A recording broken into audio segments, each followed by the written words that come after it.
One of the major challenges of test automation are flaky tests that fail too often. A test should constantly pass or fail if no code changes are applied.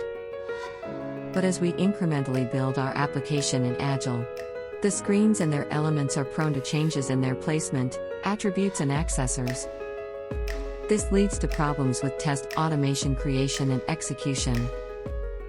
We frequently see test teams unable to begin test automation early, because they need to have the application stable to a point. And even if they created some test scripts, they are prone to failures as soon as an element changes.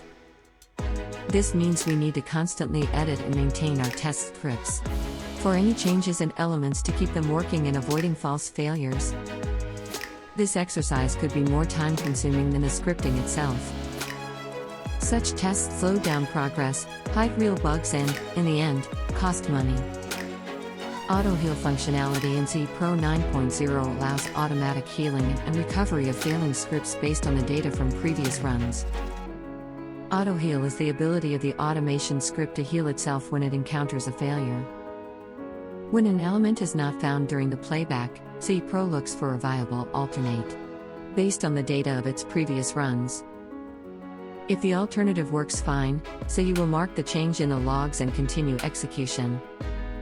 This can reduce failures and reduce the effort spent in stopping, analyzing, and rerunning scripts. Not only this, Sahi Pro also provides the information about the alternative accessor used in logs with a screenshot of the page.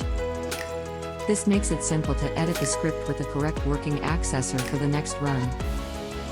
Check out more details about this awesome AutoHeal feature in the links provided or contact the support team for a demo.